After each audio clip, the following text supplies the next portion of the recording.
Good morning. आज के इस वीडियो के माध्यम से क्लास 10th के फिजिक्स के लिए कुछ ऑब्जेक्टिव प्रश्नों को हल करेंगे। जो सारे प्रश्न पहला चैप्टर से संबंधित रहेगा। पहला चैप्टर जिसे प्रकाश कहते हैं, और प्रकाश से संबंधित बहुत सारी चीज़ें और बहुत सारी जानकारियाँ इसके पीछे बताई भी गई है। तो चलिए शुरू करते हैं। और जो विद्यार्थी अगर इस YouTube के चैनल पे नए हैं तो पहले आप चैनल को सब्सक्राइब कर लें। इसके साथ ही साथ आप सभी वीडियोज को देखें जो आपके लिए आवश्यक है। और इसके साथ ही साथ ऑब्जेक्टिव प्रश्नों को, चूँकि बिहार बोर्ड के दृष्टि से बड़ा महत्वपूर्ण रखा जाता है, बिहार बोर्ड के दृष्टिकोण से ऑब्जेक्टिव प्रश्नों को महत्वपूर्ण रखने का सबसे बड़ा कारण होता है कि जो 50-50 का है, 50% ऑब्जेक्टिव और 50% सब्जेक्टिव। तो उस वजह से जितना हम लोग सब्जेक्टिव को महत्व देते हैं उतना ही ऑब्जेक्टिव को भी महत्व देते हैं। सब्जेक्टिव और ऑब्जेक्टिव दोनों तरह से जो प्रश्न पूछे जाते हैं 50-50%, तो उसमें ऑब्जेक्टिव को भी महत्व देना एकदम से आवश्यक हो जाता है।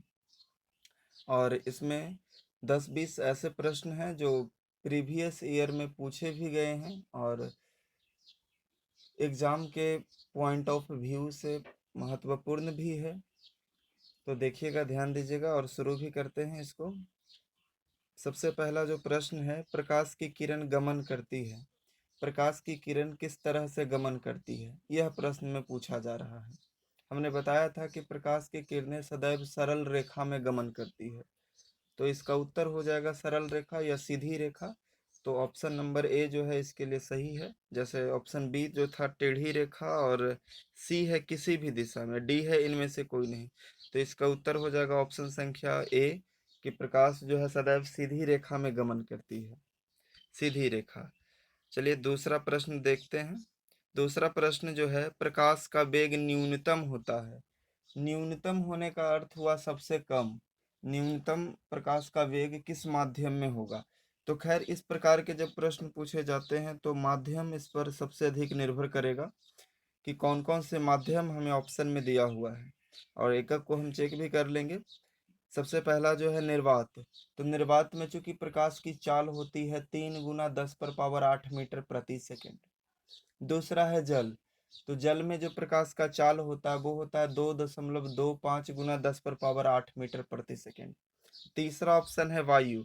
तो वायु में वही निर्वात के लगभग होता है 3 × 10⁻8 मीटर प्रति सेकेंड। और आखिरी ऑप्शन है कांच। तो कांच में चूंकि प्रकाश का चाल होता है 2 × 10⁻8 मीटर प्रति सेकेंड। तो कांच इसका सही आंसर हो जाएगा। चूंकि देखिए, चार ऑप्शन है आपके पास। प्रश्न चूंकि पूछा गया है आपसे कि प्रकाश का वेग न्यूनतम कहाँ होता है, सबसे कम कहाँ पर होता है, तो प्रकाश का वेग सबसे कम होगा। उसके लिए आप सबसे पहले एक एक करके ऑप्शन को चेक करें। सबसे पहला ऑप्शन है निर्वात। तो निर्वात में प्रकाश की चाल होती है 3 × 10⁻8 मीटर प्रति सेकेंड। जल में प्रकाश का चाल होता है 2.25 × 10⁻8 मीटर प्रति सेकेंड। और वायु में वही 3 × 10⁻8 मीटर प्रति सेकेंड। और कांच में प्रकाश का चाल होता है 2 × 10⁻8 मीटर प्रति सेकेंड। तो ये चारों ऑप्शन के अनुसार प्रकाश का वेग सबसे कम कांच में होगा, सबसे कम कांच में होगा। अगर यही प्रश्न इस तरह से होता कि प्रकाश का वेग अधिकतम कहाँ होगा, कहाँ होता है, तो निर्वात हो जाएगा। प्रकाश का सबसे अधिक चाल जो है, वेग या चाल दोनों समान शब्द हैं यहाँ पे। वेग और चाल दोनों समान शब्द इस मैंने दृष्टिकोण से कहिएगा तो सही रहेगा, हालांकि दोनों में अंतर है। वेग सबसे कम कहाँ होगा, तो कांच में, और सबसे अधिक कहाँ होगा, अधिकतम, तो निर्वात में। चलिए तीसरा प्रश्न को देखते हैं। शायद तीसरा प्रश्न वही वाला रिपीट हो गया है। प्रकाश का वेग न्यूनतम कहाँ होता है, कांच में। आगे देखिए, समतल दर्पण द्वारा बना प्रतिबिंब होता है। समतल दर्पण में किस प्रकार का प्रतिबिंब बनता है? वास्तविक, काल्पनिक, दोनों, और आखिरी ऑप्शन इनमें से कोई नहीं होगा। हाँ, इनमें से कोई नहीं। समतल दर्पण द्वारा बना प्रतिबिंब होता है वास्तविक, काल्पनिक, दोनों, इनमें से कोई नहीं। तो इसके पिछले हिस्सा में हमने बताया भी था कि समतल दर्पण में सदैव काल्पनिक प्रतिबिंब बनता है, अर्थात आभासी प्रतिबिंब बनता है। प्रतिबिंब का आकार वस्तु के आकार के बराबर होता है और प्रतिबिंब दर्पण से उतना ही पीछे बनेगा जितना दर्पण से आगे कोई वस्तु रखा हुआ है। इन सभी गुणों को हमने व्याख्या भी की थी। तो समतल दर्पण द्वारा बना प्रतिबिंब होता है, ऑप्शन बी सही है, काल्पनिक। काल्पनिक इसका हो जाएगा। आगे देखिएगा, प्रकाश के किरणों का पथ दर्शाने वाले चित्रों को क्या कहा जाता है?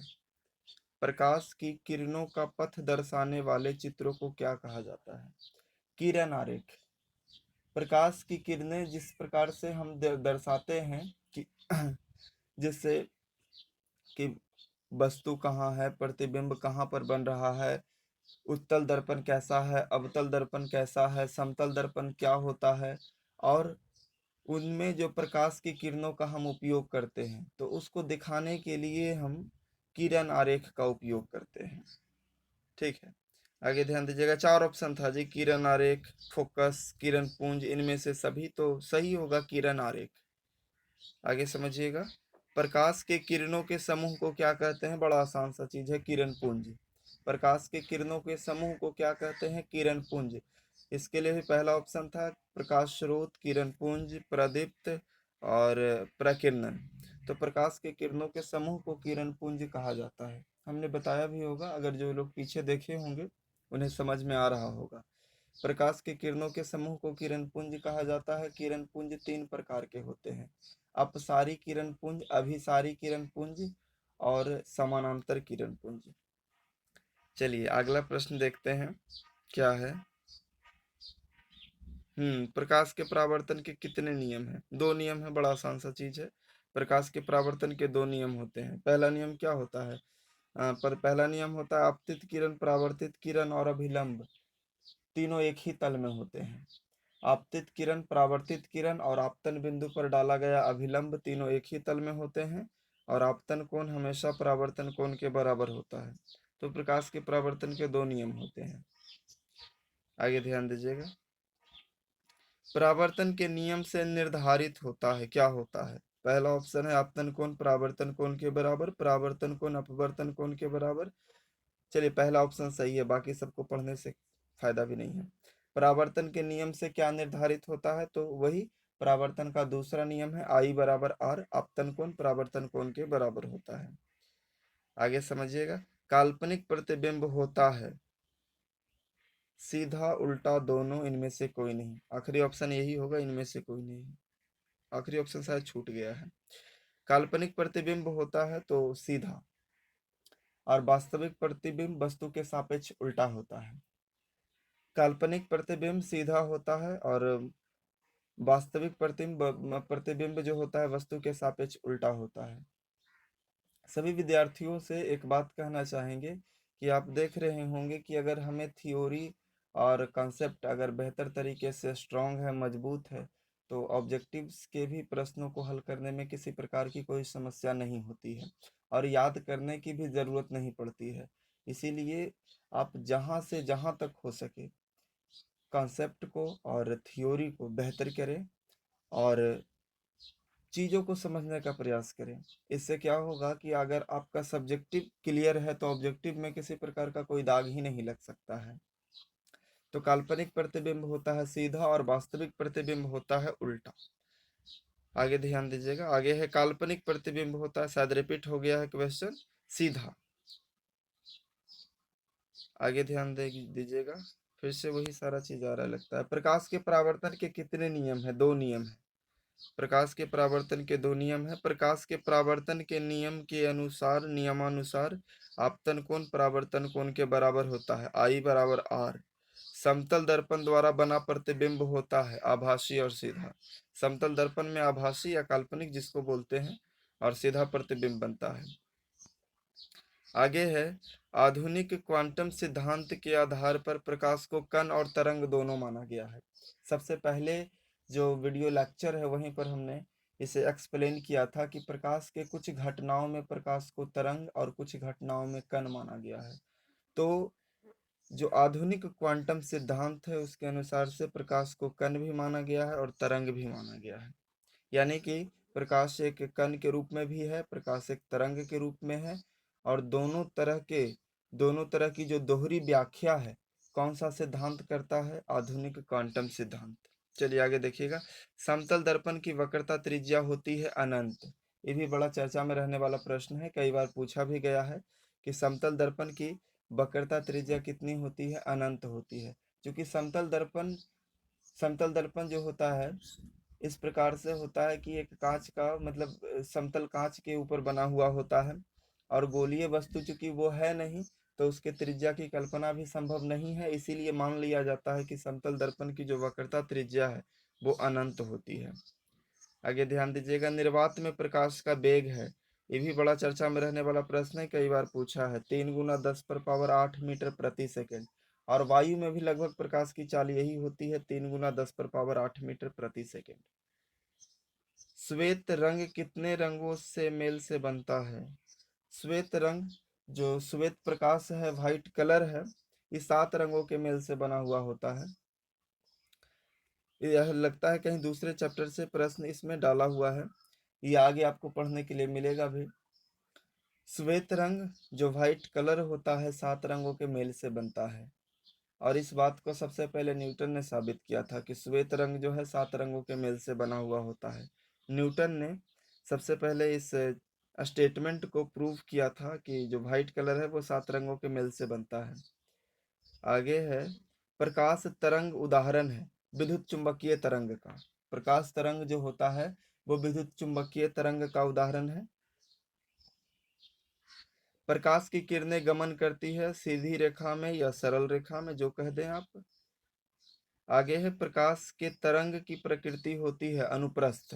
प्रकाश के तरंग की प्रकृति होती है अनुप्रस्थ, और ध्वनि के तरंग की प्रकृति होती है अनुदैर्घ्य। अनुदैर्घ्य ध्वनि तरंग की प्रकृति होती है अनुदैर्घ्य, और प्रकाश तरंग की प्रकृति होती है अनुप्रस्थ। हमने पीछे व्याख्या भी किया है, इसका एक्सप्लेन करके एक एक चीज़ों को समझाया है। आप अगर समझ नहीं पा रहे हैं तो पीछे के लेक्चर्स को एक बार ज़रूर देख लें, ताकि आपको सब कुछ सही सही समझ में आए, पता चले। एक और प्रश्न है इस सीरीज में, मनुष्य की आंखें वस्तु का प्रतिबिंब बनाती है रेटिना पर। दृष्टि पटल भी कहीं कहीं लिखा हुआ मिलेगा आपको। तो मनुष्य की आंखें किसी वस्तु का प्रतिबिंब किस स्थान पर बनाती है? रेटिना पर अथवा दृष्टि पटल पर। इस प्रकार से आप सबसे पहले अपने कॉन्सेप्ट और थ्योरी को मजबूत करें, अधिक से अधिक थ्योरी पढ़ें, क्योंकि अगर आपका सब्जेक्टिव क्लियर हो गया तो ऑब्जेक्टिव में मैंने कोई किसी प्रकार का कोई दाग नहीं लगने वाला है। चलिए आगे और भी अच्छे अच्छे प्रश्नों को करेंगे। इसी के साथ इसको ख़त्म करते हैं। धन्यवाद।